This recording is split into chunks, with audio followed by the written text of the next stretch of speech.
ಹೇಗಿದ್ದೀರಾ ಎಲ್ಲರೂ? Welcome back to my channel Lishu ನಂದು ಟೇಲ್ಸ್.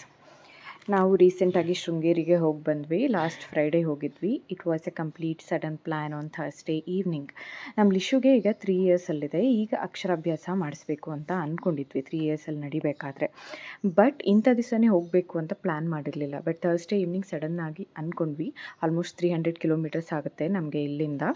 ಸೊ ನೈಟ್ 10:30 ಹಂಗೆ ಬಿಡೋಣ ಅಂತ ಅಂದ್ಕೊಂಡ್ವಿ. ಸೊ ಎಲ್ಲ ರೆಡಿಯಾಗಿ ಪ್ಯಾಕ್ ಮಾಡಿಕೊಂಡು ಹೋಗೋಷ್ಟರಲ್ಲಿ ಆಲ್ಮೋಸ್ಟ್ 11:30ನೇ ಆಗೋಯಿತು. ಸೊ ನಾವು ಆಲ್ಮೋಸ್ಟ್ ಇನ್ನೂ ಹಾಸನೇ ರೀಚ್ ಆಗಿರಲಿಲ್ಲ. ಅರೌಂಡ್ 3 ಆಗಿತ್ತು. 3 ಇವರು ಮಲಗಿ ಒಂದು ಸ್ವಲ್ಪ ಸೈಡ್ಗೆ ಹಾಕ್ಕೊಂಡು ಮಲಗಿ ಎದ್ದೇಳೋಷ್ಟ್ರಲ್ಲಿ 5:30 ಆಗೋಯಿತು.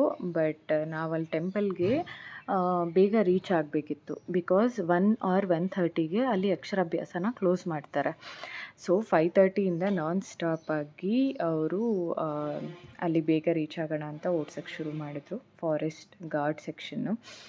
ನಿಜವಾಗ್ಲೂ ವಾಮಿಟ್ಸ್ ಆಯಿತು ನನಗೆ for the first time. In between ಒಂದು ಸಜೆಷನ್ನು, ಈ ಪಿಲ್ಗ್ರಿಮ್ ಬಾಡಿ ಲೋಷನ್ ಯಾರಾದರೂ ಯೂಸ್ ಮಾಡ್ತಿದ್ರೆ, ಸ್ಟ್ರಾಂಗ್ ಪರ್ಫ್ಯೂಮ್ ಸ್ಮೆಲ್ ಯಾರಿಗಿಷ್ಟ ಆಗಲ್ವೋ ಅವರು ನಿಜವಾಗ್ಲೂ ಇದನ್ನು ಪರ್ಚೇಸ್ ಮಾಡಬೇಡಿ. ಒಂದು ಬಾಡಿ ಸ್ಪ್ರೇ ಪರ್ಫ್ಯೂಮ್ ಬರುತ್ತಲ್ಲ, ಅದರದ್ದು ಫಾರ್ಮುಲಾ ಇದಕ್ಕೆ ಆ್ಯಡ್ ಮಾಡ್ದಂಗೆ ಇದ್ದಾರೆ ಅವರು. ಸೊ 2 ಡೇಸಿಂದ ಯೂಸ್ ಮಾಡ್ತಿದ್ದೀನಿ. ಅದರಿಂದನೇ ಅರ್ಧ ಹೆಡ್ಏಕ್ ಬಂದುಬಿಡ್ತಾ ಇದೆ ನನಗೆ. So then back to trip. So almost ನಾವಲ್ಲಿ ರೀಚ್ ಆಗೋಷ್ಟರಲ್ಲಿ ಒಂದು 10:50 ಏನೋ ಆಗಿತ್ತು. ಸೊ ಫಸ್ಟ್ ಥಿಂಗ್ ನಾವು ಮಾಡಿದ್ದೇನಂತಂದರೆ, ಹೋಗಿ ಅಲ್ಲಿ ಟಿಕೆಟ್ ತೊಗೊಂಡ್ವಿ. ಫಸ್ಟು ಅಕ್ಷರಾಭ್ಯಾಸದ ಟಿಕೆಟ್ ತೊಗೊಬಿಟ್ವಿ. ಟಿಕೆಟ್ ತೊಗೊಂಡಿದ್ದು ಆದಮೇಲೆ 11 ಆಯಿತು. ಅಲ್ಲೂ ಕ್ಯೂ ಇತ್ತು ಅಕ್ಷರಾಭ್ಯಾಸ ಟಿಕೆಟ್ಗೆ. ಕ್ಯೂವಿಂದ ಒಂದು 10 ಮಿನಿಟ್ಸಲ್ಲೇ ಆಚೆ ಬಂದ್ವಿ. 11 ಆಗಿತ್ತು. ಇನ್ನು ರೂಮ್ ಬೇಕು ನಮಗೆ ಫ್ರೆಶ್ ಅಪ್ ಆಗೋದಕ್ಕೆ ಅಂತ ಹುಡ್ಕೋದ್ವಿ. ಅಲ್ಲೇ ಡೈರೆಕ್ಟಾಗಿ ಒಂದು ಲಾಡ್ಜ್ ಇದೆ. ವಿಯಿಂದ ವಿದ್ಯಾಸಾಗರ್ ಸಮಥಿಂಗ್ ಏನೋ ಬರುತ್ತೆ, ಐ ಫಾರ್ಗಟ್ ಕಂಪ್ಲೀಟ್ಲಿ. ಸೊ ಅಲ್ಲಿ ಹೋಗಿ 4 ಅವರ್ಸ್ಗೆ ಅಂತ ಹೇಳಿ ನಾವು ರೂಮ್ ತೊಗೊಂಡ್ವಿ. ಸೊ ಎಷ್ಟು ನೆಗ್ಲಿಜೆನ್ಸಿ ಆ ಓನರ್ದು ಅಂತಂದರೆ, washroom was not completely clean. ಬೇರೆ ರೂಮ್ಸ್ ಏನಾದರೂ ಇದೆಯಾ ಅಂತಂದರೆ ಯಾವುದೂ ಇಲ್ಲ ಅಂತ ಹೇಳ್ಕೊಂಡು ಹೋಗ್ತಾರೆ. ಅಷ್ಟು ನೆಗ್ಲಿಜೆನ್ಸಿ. ನಮಗೆ ಬೇರೆ ಆಪ್ಷನ್ ಇರಲಿಲ್ಲ. Within half an hour or 40 minutes ನಾವು ರೆಡಿಯಾಗಿ ಹೋಗಬೇಕಿತ್ತು.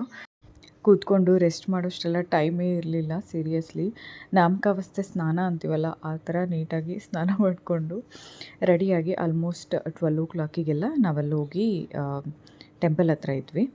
ನಾವು ಆ್ಯಕ್ಚುಲಿ ಎಕ್ಸ್ಟ್ರಾ ಸ್ಲೇಟ್ ಮತ್ತು ಚಾಕ್ ಪೀಸ್ ತಂದಿದ್ವಿ. ನಮ್ಗೆ ಯಾರೋ ಹೇಳಿದ್ರು ತುಂಬ ರಶ್ ಇದ್ದರೆ ಸ್ಲೇಟ್ ಆ್ಯಂಡ್ ಚಾಕ್ ಪೀಸ್ ಅವ್ರು ಕೊಡೋದಿಲ್ಲ, ನಾವೇ ತೊಗೊಂಡು ಹೋಗಬೇಕಾಗುತ್ತೆ ಅಂಥೇಳಿ.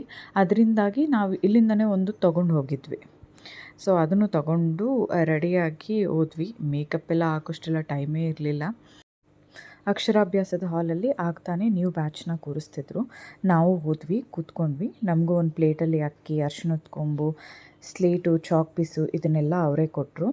ಫಸ್ಟಿಂದ ಹಿಡಿದು ಎಂಡಿಂಗ್ವರೆಗೂ ಏನೇನು ಮಂತ್ರ ಹೇಳಬೇಕು ಎಲ್ಲನೂ ಹೇಳ್ಕೊಡ್ತಾರೆ. ಆಮೇಲೆ ಫಸ್ಟ್ ತಾಯಿ ಮಡಿಲಲ್ಲಿ ಕೂರಿಸಿ ಅಕ್ಕಿಯಲ್ಲಿ ಅರಿಶಿಣ ಕೊಂಬು ಹಿಡ್ಕೊಂಡು ಅಕ್ಷರಾಭ್ಯಾಸ ಮಾಡಿಸಿ, ಮತ್ತು ತಂದೆ ಮಡಿಲಲ್ಲಿ ಕೂರಿಸಿ ಸ್ಲೇಟ್ ಮತ್ತು ಚಾಕ್ ಪೀಸಲ್ಲಿ ಬರೆಸಿ ಲಾಸ್ಟಲ್ಲಿ ದೇವ್ರ ಪ್ರಾರ್ಥನೆ ಮಾಡ್ಕೊಳ್ಳೋದಕ್ಕೂ ಹೇಳ್ತಾರೆ. ಎಲ್ಲ ಪೂರ್ತಿ ಪ್ರೊಸೀಜರ್ ಅವರೇ ಹೇಳ್ಕೊಡ್ತಾರೆ. ಅದಾದಮೇಲೆ ನಮ್ಮ ಟಿಕೆಟ್ಗೆ ಏನಿರುತ್ತೆ ಅಲ್ಲ, ಆ ಟಿಕೆಟ್ನ ಎತ್ಕೊಂಡೋಗಿ ತೋರಿಸಿದ್ರೆ ಅಲ್ಲಿ ಕೌಂಟರಲ್ಲಿ ಪ್ರಸಾದ ಕೊಡ್ತಾರೆ. ಆಮೇಲೆ ಅಲ್ಲಿ ಅಕ್ಷರಾಭ್ಯಾಸದ ಹಾಲಲ್ಲಿ 2 ಆನೆಗಳಿತ್ತು. ನಾವು ಹೊರಗಡೆ ಬರೋಷ್ಟರಲ್ಲಿ ಆ್ಯಕ್ಚುಲಿ ಒಂದೇ ಇತ್ತು. ಅದನ್ನು ಕರ್ಕೊಂಡು ಹೋಗ್ತಿದ್ರು. ನಮ್ಮ ಲಿಶುಗಂತೂ ಎಲಿಫೆಂಟ್ಸ್ ಅಂದರೆ ತುಂಬಾ ಇಷ್ಟ. ಅಮ್ಮ ಎಲಿಫೆಂಟ್ ಅಂತ ಇದು ಮಾಡ್ತಿತ್ತು. ಅದಾದಮೇಲೆ ಸ್ಲೇಟು ಚಾಕ್ ಪೀಸ್ ಬೇಕು ಅಂತ ಗಲಾಟೆ ಮಾಡ್ತು. ಅಲ್ಲಿ ಟೆಂಪಲ್ ಮುಂದೆ ಕೂತ್ಕೊಂಡು ಅದಕ್ಕೇನೋ ಗೊತ್ತಿದ್ದೆಲ್ಲ ಗೀಚ್ಕೊಂಡು ಅದು ಇದು ಮಾಡಿಕೊಂಡು ಸ್ವಲ್ಪ ಟೈಮ್ ಪಾಸ್ ಅಂತೂ ಮಾಡ್ತು.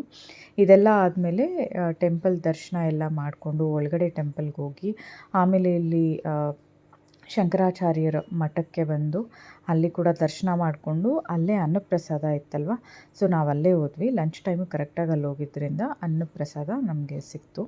ಅದಾದಮೇಲೆ 3 ಅರೌಂಡೆಲ್ಲ ನಾವು ಶೃಂಗೇರಿ ಬಿಟ್ಟು, ಮಾರ್ನಿಂಗ್ ನನಗೆ ವಾಮಿಟ್ಸ್ ಆಗಿದ್ದರಿಂದ ಈಗ I decided to sleep. So ಬರುವಾಗ ಕಂಪ್ಲೀಟಾಗಿ ಆಲ್ಮೋಸ್ಟ್ ನಾನು ನಿದ್ದೆ ಮಾಡಿದೆ. ಇನ್ನೇನು ಚಿಕ್ಕಮಂಗ್ಳೂರು ಕ್ರಾಸ್ ಆಗಬೇಕು ಅನ್ನೋ ಟೈಮ್ನಲ್ಲಿ ಎದ್ದೆ. ಬಟ್ ಚಿಕ್ಕಮಂಗ್ಳೂರು ನಮಗೆಲ್ಲರಿಗೂ ಗೊತ್ತಿದ್ದಂಗೆ ಕಾಫಿಗೆ ತುಂಬ ಫೇಮಸ್ಸು. ನನಗೆ ಕಾಫಿ ಅಂದರೆ ಇಷ್ಟ. ಸೊ ಹಸ್ಬೆಂಡ್ ತಗೋ ಕಾಫಿ ಪೌಡರು ಅಂತ ಹೇಳಿದ್ರು. ಸೊ ಫೈನಲಿ ನಾನು ಬೇಡ ಅಂತ ಅಂದ್ಕೊಂಡು ತಗೊಳ್ಳೋಣ ಅಂತ ಡಿಸೈಡ್ ಆದೆ. Just wanted to taste it ಅಂತ. ಸೊ ಅಲ್ಲಿ ಒಂದು ಕಾಫಿ ವರ್ಕ್ಸ್ ಹತ್ರ ಹೋದ್ವಿ. ಅವರು ಏನಂತಂದರೆ ಎಲ್ಲ ರೀತಿಯಾದ ಪೌಡರ್ಸ್ನ ಅವರೇ ಪ್ರಿಪೇರ್ ಮಾಡಿ ಅಲ್ಲಿ ಸೆಲ್ ಮಾಡ್ತಾರಂತೆ. ಸೊ ಅದಕ್ಕೆ ನಾನು ಡಿಫ್ರೆಂಟ್ ಸ್ವಲ್ಪ ಪೌಡರ್ಸ್ ಎಲ್ಲ ತೊಗೊಂಡೆ. ಕಾಫಿ ಪೌಡರು, ಅರಿಶಿಣದ ಪುಡಿ ಅದೆಲ್ಲ ಅಲ್ಲೇ ಓನ್ ಬೆಳೆದಿರೋದೇ ಅಲ್ಲೇ ಮಿಲ್ಗೆ ಹಾಕ್ತಾರೆ ಅಂದಿದ್ದಕ್ಕೆ ತಗೊಂಡೆ. ಒಂದು ಸರಿ ಎಲ್ಲನೂ ಟ್ರೈ ಮಾಡೋಣ ಅಂತ ಗೋಧಿ ಹಿಟ್ಟು, ಅರಿಶಿಣದ ಪುಡಿ ಮತ್ತು ನಾರ್ತ್ ಕರ್ನಾಟಕ ಸೈಡಲ್ಲಿ ಮೆಂತೆ ಮುದ್ದೆ ಅಂತ ತಿಂತಾರಲ್ಲ ಅದ್ರದ್ದು ಪೌಡ್ರ್ ನಾನು ಸ್ವಲ್ಪ ಪರ್ಚೇಸ್ ಮಾಡಿದೆ. ಅದಿನ್ನೂ ಟ್ರೈ ಮಾಡಿಲ್ಲ. ಟ್ರೈ ಮಾಡಿದ್ಮೇಲೆ ರೆಸಿಪಿನ ಅಪ್ಲೋಡ್ ಮಾಡ್ತೀನಿ definitely. So this is our Sringeri trip vlog. ನಿಮಗೆ ಈ ವಿಡಿಯೋ ಇಷ್ಟ ಆಗಿದ್ದರೆ ಲೈಕ್, ಶೇರ್, ಸಬ್ಸ್ಕ್ರೈಬ್ ಮಾಡೋದನ್ನು ಮರಿಬೇಡಿ. Thank you so much. Bye.